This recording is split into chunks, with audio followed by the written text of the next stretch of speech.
Clayton, É nóis. Justin, Aqui. Claudete, Ei. Rita, Nonos. Yasmin. Ô, quem que peidou aí? Não sei. Tá cheirando lá fora até. Claudete, foi você?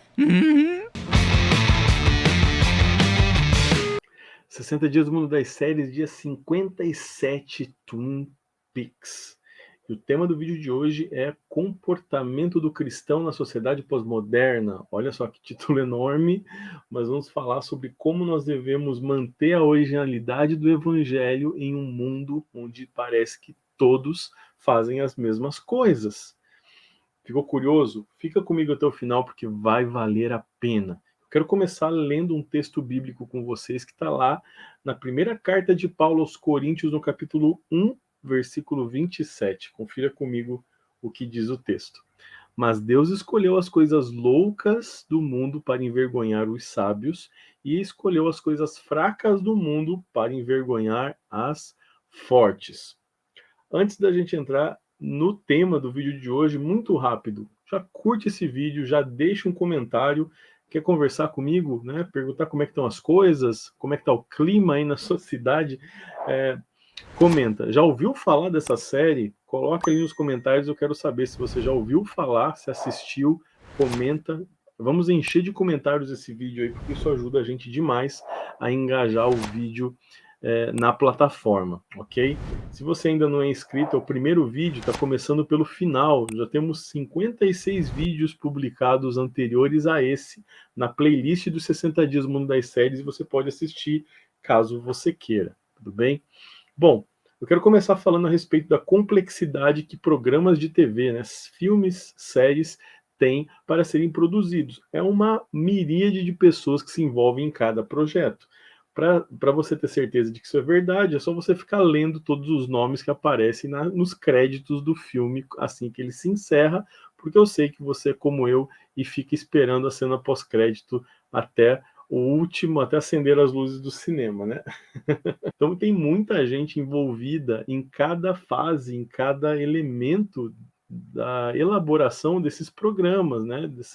Dessas verdadeiras obras de arte. É o figurino, o roteiro, a direção, a fotografia, os efeitos visuais, os efeitos especiais, o áudio, as músicas, tudo isso compõe, né, e se transforma naquilo que nós assistimos na TV ou no cinema. Então você tem uma grande complexidade desses fatores como um primeiro elemento.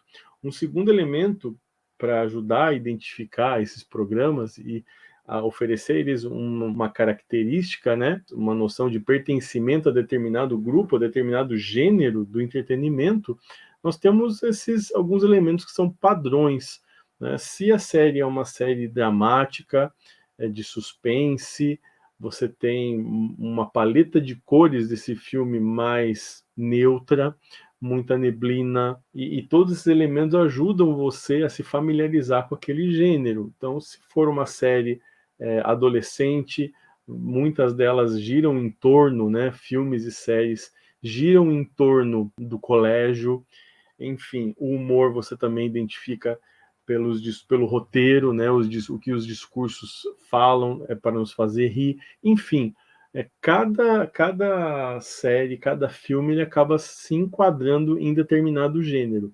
A série que eu quero falar rapidamente com vocês hoje, por outro lado, não é rotulada, porque ela é tão diferente das demais que ela contém vários elementos, né, mas se transformou em uma série cult.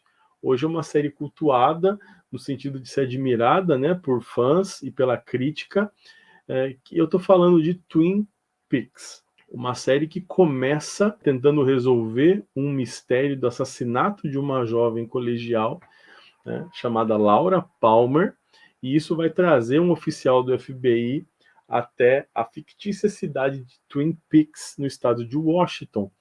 Bom, essa é a trama inicial, porém as coisas que vão acontecendo no passar dos episódios é muito surreal. Ela foge muito do que nós estamos acostumados a verificar. Então, por isso, essa já ela não é uma série para todo mundo. no sentido de que ela tem elementos que podem não agradar muitas pessoas, né? A crítica compreendeu que essa é uma série que deve ser aclamada, por isso nós trouxemos ela para vocês.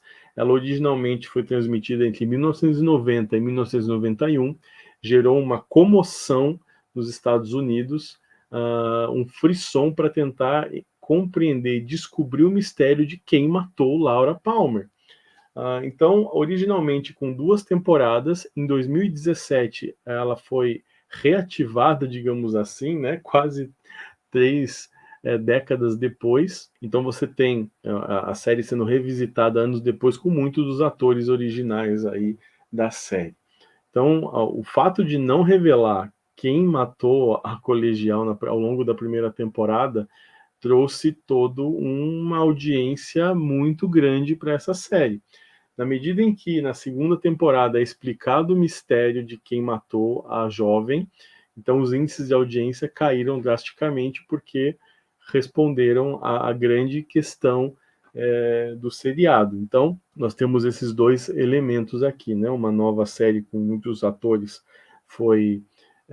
aconteceu em 2017 com 18 episódios, e tudo isso, né, toda essa conversa aqui sobre cinema, sobre produção televisiva e sobre essa série específica aqui, Twin Peaks, tem um pouco a ver com a questão do conceito que eu quero trazer para você de como devemos nos comportar na sociedade em que nós vivemos. Twin Peaks é algo fora da curva. Então, enquanto você tem uma padronização de conceitos e de gêneros, né, onde todos tentam fazer parecido, porque já foi comprovado, né, que dá certo, poucos ousam, né, sair da zona de conforto e criar coisas realmente inovadoras, o que é o caso do David Lynch, que é quem deu vida, né, a Twin Peaks. Pensando um pouco nisso, servir a Deus, ele tem um pouco dessa maneira Twin Peaks de enxergar a vida, digamos assim, porque na sociedade existem muitos padrões e modelos que nós acompanhamos ao longo da nossa vida. Uma vez que você aceite a Cristo como Senhor e Salvador, todo esse panorama com o qual você estava acostumado, ele simplesmente vira de cabeça para baixo. Se você mentia, você para de mentir. Se você bebia, você para de beber. Se você faz uma série de coisas comprovadamente equivocadas, erradas, que você já sabe disso, você acaba mudando esse comportamento de maneira drástica. Então, assim, não podemos ser rotulados. Lembrando o vídeo 56, né, onde falamos a respeito de estereótipos e de rótulos, né? Então, nós precisamos compreender essa mudança, primeiro, drástica de vida que nós temos quando aceitamos a Cristo. Pelo menos deveríamos ter uma mudança radical no nosso comportamento e na maneira de viver. Bom, nós lemos um texto que mostra que Deus é especialista em utilizar os improváveis, né, para realizar a sua obra. Então, nós temos as coisas loucas do mundo sendo usadas para envergonhar as coisas sábias ou os sábios. Temos os fracos sendo levantados para envergonhar os fortes. Enfim, o que nós queremos dizer para vocês para encerrar o vídeo de hoje? Por que isso acontece, né? É justamente para que a glória de tudo o que acontece não seja direcionada a homens, mas sim a Deus, né? Na medida em que eu entendo a minha realidade, eu entendo que sou fraco, e mesmo assim Deus tem me usado, não é por minha causa, é por causa dele.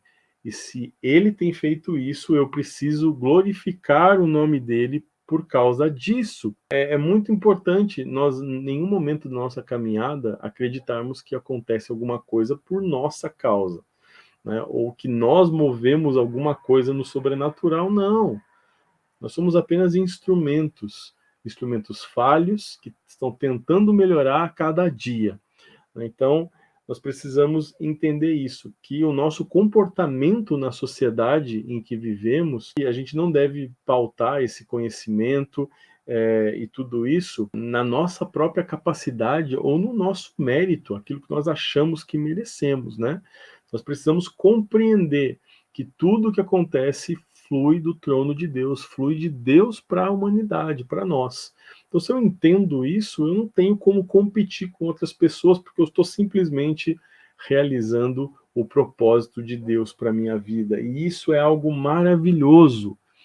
Você já conhece o seu propósito, já sabe quais os lugares onde você vai ser um instrumento de Deus para abençoar essa geração? Se você não sabe e gostaria que trouxesse mais vídeos com relação a esse tema, deixa no comentário que eu quero preparar vídeos de como você pode descobrir o seu propósito na Terra. Vai ser muito bom, mas eu preciso saber primeiro se você gostaria de vídeos nesse sentido. Esse era o recado de hoje, estamos muito perto do final da nossa jornada, espero que você tenha gostado dessa saga, né, e do vídeo de hoje também, que tenha sido edificado com relação ao que nós tratamos no vídeo de hoje, né, e para fechar, uma grande curiosidade, né, com relação à série, numa época em que não tinha internet, né, o país todo parou ali para descobrir quem matou a Laura Palmer, mas para que não vazassem as informações, como hoje a gente foge, né, de spoiler nos grandes lançamentos de filmes e séries, né, nós temos, assim que é lançado alguma coisa, você já tem tudo, já sabe tudo o que aconteceu naquele momento, mas na década de 90 isso ainda não era uma realidade presente de maneira universal, digamos assim, né? Então, para preservar a informação de quem era o assassino verdadeiro, foram filmados vários roteiros falsos apenas para despistar, né, a imprensa, ou aqueles que queriam veicular, né, quem era, ou antecipar aí a informação que todo mundo queria saber de quem havia matado a adolescente. Okay? Então, vê o trabalho que foi feito para manter o segredo e o sigilo, né, dessa saga. Se você ficou curioso e quer assistir, mais uma vez é uma série voltada para o público adulto, então ela não é para crianças, né? Você pode gostar, pode não gostar. Se assistir também, comenta se gostou ou não. Quero conversar com vocês com relação a isso. Tudo bem? É isso, gente. Deus abençoe vocês. Um grande abraço. A gente se encontra no próximo vídeo. Até lá.